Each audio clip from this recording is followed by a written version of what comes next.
पेशाब के अनियमितता।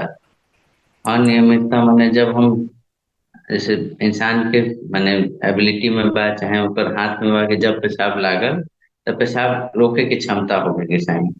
जब इच्छा बा तब पेशाब करे के माने ये होके के चाहिए कि भाई अभी नहीं के माहौल नहीं के परिवेश नहीं के चाहे जगह नहीं के अप्रोप्रिएट, तो हम जब पहुंच जाए घरे चाहे ऐसी जगह जाए जहाँ बाथरूम वाथरूम हो तो वजह कर सकम पेशाब।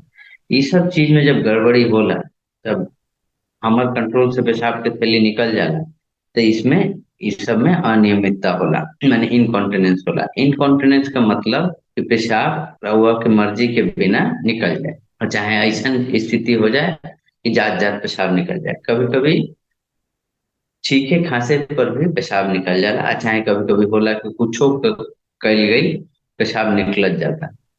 तो ई पेशाब के अनियमितता चाहे इनकॉन्टिनेंस होला।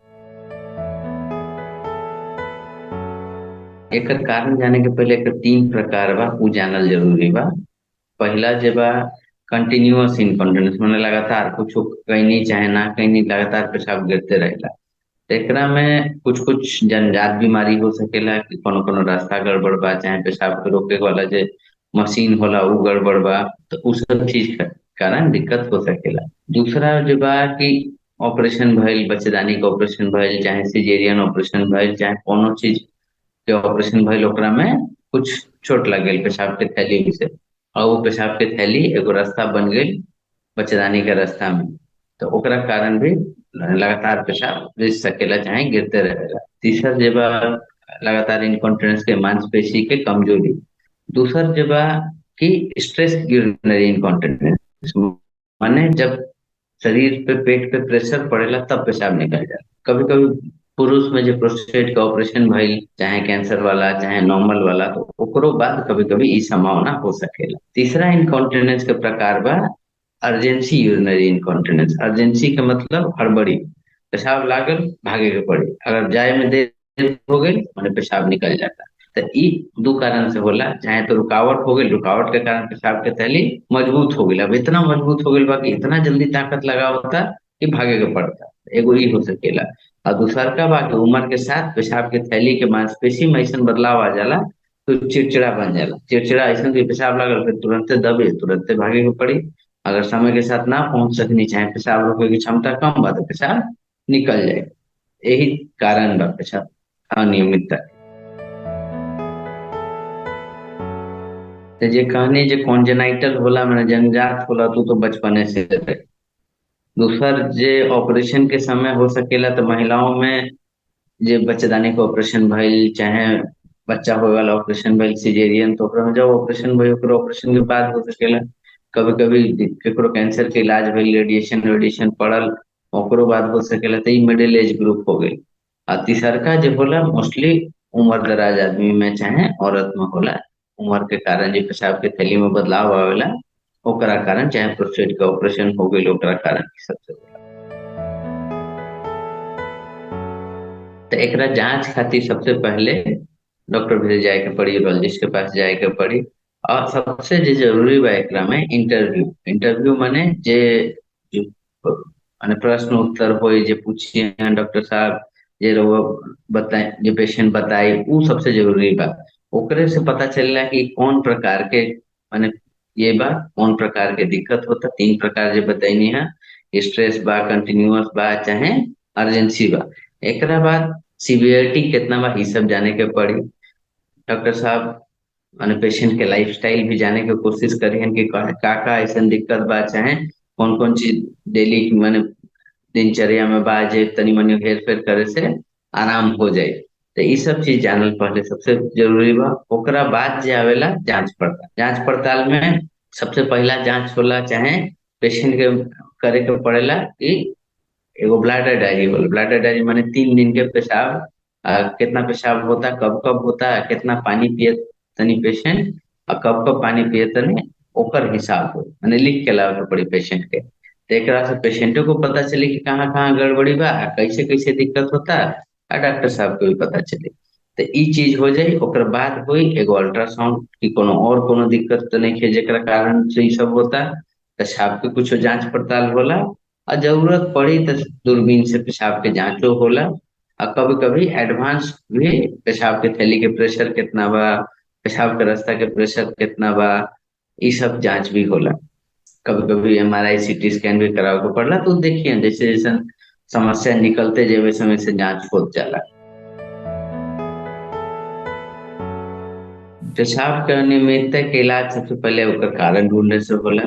जे बताइनी कि पहले तो 3 कैटेगरी में क्लासिफाई करे के पड़ी, जे ई बा जौन परेशानी बा उसी वही तरीके से इलाज हो।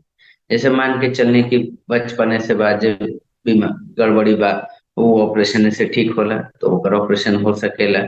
दूसर बा के बच्चेदानी का ऑपरेशन करत समय जब ये सब चीज हो गई तो फिर दोबारा ऑपरेशन करके उ सब छेदा बंद कइल जाला।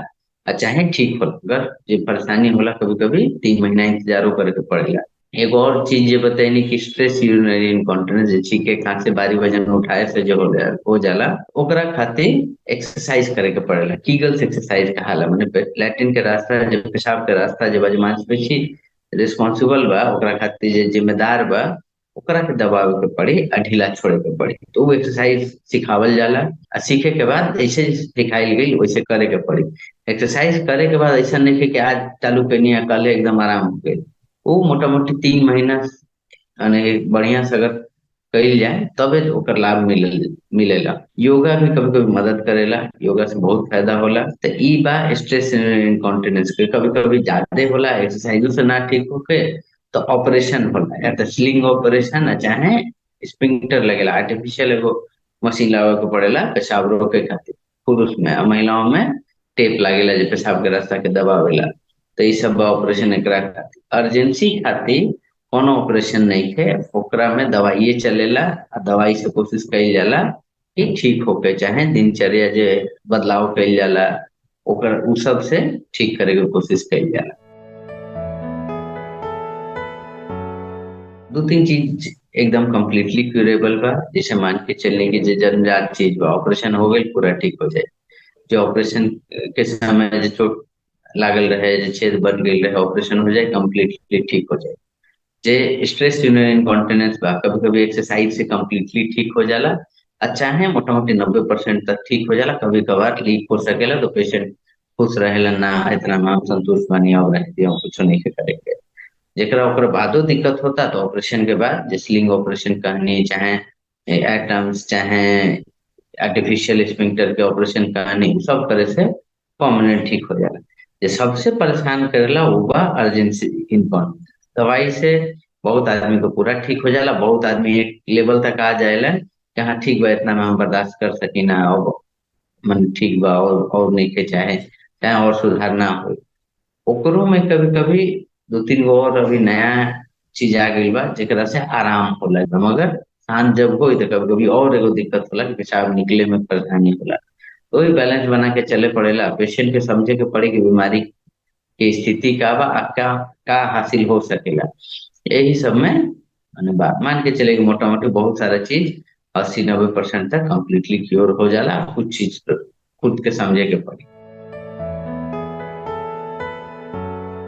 जब भी परेशानी होई, अगर पेशाब रोक सके में कोनो दिक्कत बा, जैसे आज के दिन में देखी ना कि पेशेंट आइल बनी उनकरा से पूछत तनी हम कोनो दूसरा कारण से आइल बनी, मान के चले कि पेशाब में इन्फेक्शन भइल रहे चाहे पेट में दर्द होता, तो इस सवाल से पूछल चालू कर देनी कि हम पेशाब रोक सके में दिक्कत होता कि ना।